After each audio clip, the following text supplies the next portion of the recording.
No one should ever carry such a burden upon his name. What I'm the most happy with, that I made a name for myself. In 2009, you played your first tournament here. Yes. That was 14 years ago against Gilles Simon. Mm-hmm. Somebody would have told you then, 14 years later, you'd still be playing tennis, you're still a professional player, you'd be back here. What would you have said to that?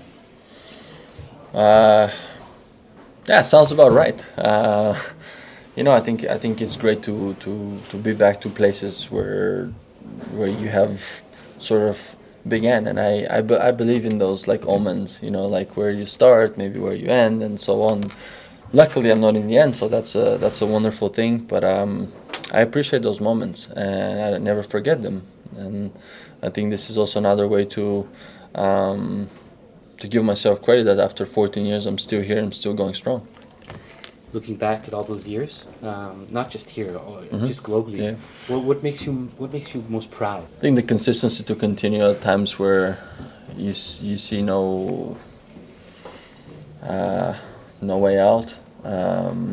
When you feel a little down, when you feel a little discouraged, when you feel a little under the weather, when you're not as confident. So there's so many variables like that, but I think it's just the grit to continue.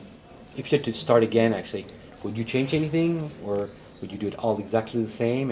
Or if you would change, what would you change? I had this conversation actually lately with someone.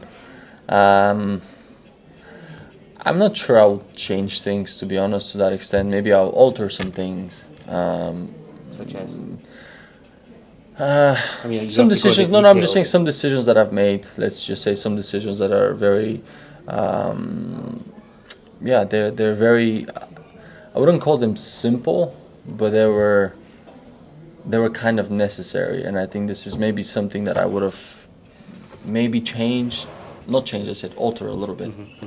What about the whole baby fed thing? Like, looking back now at that trend, that moment, what do you make of it today? When you look back at, you're like, that should set a good example for every young player that comes in, that no one should ever carry such a burden upon his name.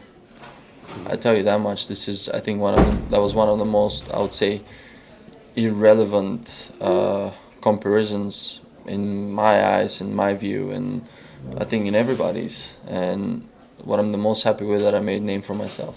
2023 season just begun, and already a semi-final in Rotterdam, third round in Australia, but you lose to the champ who nobody could beat, nobody could break almost. Looks like the season is going off well. What do we expect from Grigor D in 2023?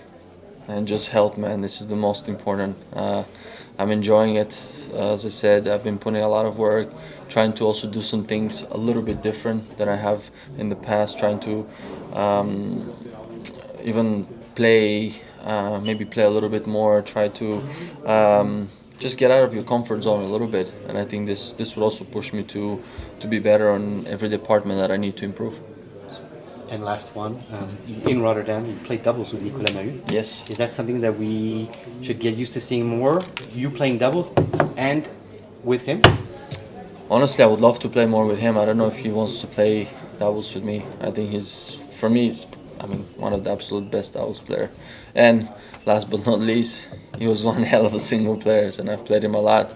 One of the absolute nicest guy on tour. So if he's up for it, I'm happy to do it a little bit more often. It's really up to him. He's the man on that end. Thanks.